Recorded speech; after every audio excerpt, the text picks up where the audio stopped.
Hello viewers, Sahera কিচেনে সবাইকে স্বাগত। আজ আরেকটি নতুন রেসিপি নিয়ে আমি চলে এসেছি বন্ধুরা। সেটা হলো সেমাইয়ের রেসিপি। ভীষণ ভালো লাগে খেতে। আমি মহরমের দিন বানিয়েছিলাম এই সেমাই।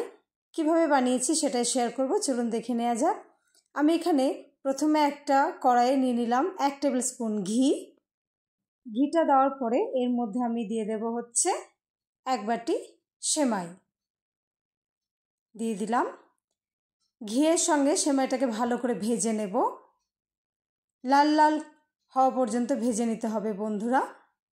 যখন লালচে হয়ে আসবে তখন আমি এটাকে এক পাশে তুলে রেখে দেব। ভালো করে ভেজে নেবেন। ভালো করে যদি সেমাই ভাজা হয় তাহলে এর স্বাদটা খুব ভালো আসে, আর যদি ভালোভাবে না ভাজেন তাহলে একটু কাঁচা কাঁচা ভাব থাকলে ভালো লাগে না খেতে। তাই একটু লালচে করে ভেজে নেবেন। আমার প্রায় লালচে মতো হয়ে এসেছে, দেখুন বন্ধুরা, বোঝা যাচ্ছে প্রায় লালচে হয়ে গেছে, ভাজাও হয়ে গেছে। আমি এটাকে তুলে এক পাশে রেখে দেব। তুলে নিলাম, তুলে আমি এক সাইডে রেখে দিলাম। এরপর সেই কড়াইয়ে আমি আরও 1 টেবিল স্পুন ঘি নিয়ে নিলাম।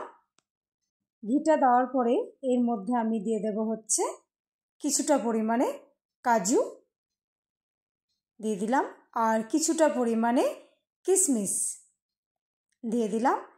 দিয়ে ভালো করে আমি এই কাজু আর কিশমিশটাকে একটু ভেজে নেব, লালচে লালচে করে ভেজে নেব আর কি।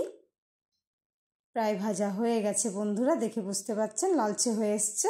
এবার আমি এটাকে তুলে এক সাইডে রেখে দেব। তুলে নিলাম।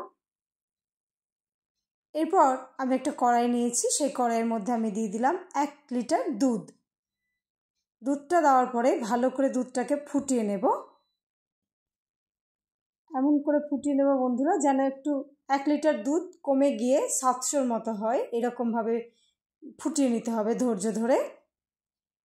আর এর মধ্যে আমি দিয়ে দিলাম গোটা গরম মশলা, লং, দারচিনি, এলাচ ছিল দুটো দুটো করে দিয়ে দিলাম। এটা দিলে পরে স্বাদটা খুব ভালো আসে, তাই দিয়ে দিলাম।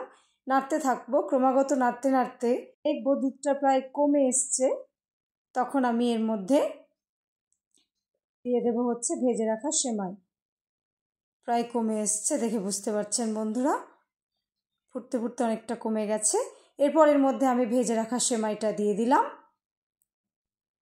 দেওয়ার পরে ভালো করে নেড়ে চেড়ে নেব, তলায় যেন লেগে না যায়। কন্টিনিউ নেড়েই যাবেন বন্ধুরা, নইলে পরে তলায় লেগে যাবে, তাই এটাকে ক্রমাগত নেড়ে যেতে হবে। ভালোভাবে যখন ফুটে আসবে 5-7 মিনিট এটাকে ফুটতে দেব। 5-7 মিনিট পরে আমি এর মধ্যে ভেজে রাখা কাজু আর কিশমিশটা দিয়ে দেব। দিয়ে দিলাম, নেড়ে ছেড়ে নেব তলা পর্যন্ত। যখন এটা প্রায় একটু ঘন হয়ে আসবে, খুব বেশি না, মোটামুটি ঘন হয়ে আসবে, তখন আমি এর মধ্যে দিয়ে দেব হচ্ছে চিনি। যে যেরকম মিষ্টি খান বন্ধুরা সেরকম বুঝে চিনিটা দেবেন। আমি এখানে 1 কাপ চিনি দিয়ে দিলাম। আমার বাড়িতে মোটামুটি মিষ্টি খাই আর কি, তাই 1 কাপ চিনি দিয়ে দিলাম। দিয়ে ভালো করে নেড়ে ছেড়ে নেব। চিনিটা যখন মেল্ট হয়ে যাবে, গলে যাবে, ততক্ষণ পর্যন্ত একটু অপেক্ষা করে নেব। দিয়ে 5 মিনিট মতো ফুটিয়ে নিয়ে আমি এটাকে গ্যাসের ফ্লেমটাকে অফ করে দেব, কারণ এটা পরে টেনে আসবে বন্ধুরা, তাই একটু দুধ থাকা অবস্থায় গ্যাসটাকে বন্ধ করে দেবেন। পরে এটা অনেকটা টেনে আসে, ঘন হয়ে যায়। হয়ে গেছে রেডি, আমি পরিবেশন করেছি। দেখুন বন্ধুরা ঘন হয়ে এসছে, তাই একটু দুধ থাকা অবস্থায় আপনারা এটাকে বন্ধ করে দেবেন। দেখে বুঝতে পারছেন কতটা সুন্দর হয়েছে, কতটা ভালো হয়েছে দেখে বোঝা যাচ্ছে। বানাবেন তো কমেন্টে আমাকে অবশ্যই জানাবেন। যদি ভিডিওটি সত্যি আপনাদের খুব ভালো লেগে থাকে অবশ্যই লাইক, কমেন্ট ও শেয়ার করবেন। সকলে খুব ভালো থাকবেন ও সুস্থ থাকবেন। আর ভিডিওটি দেখার জন্য আপনাদেরকে অসংখ্য ধন্যবাদ।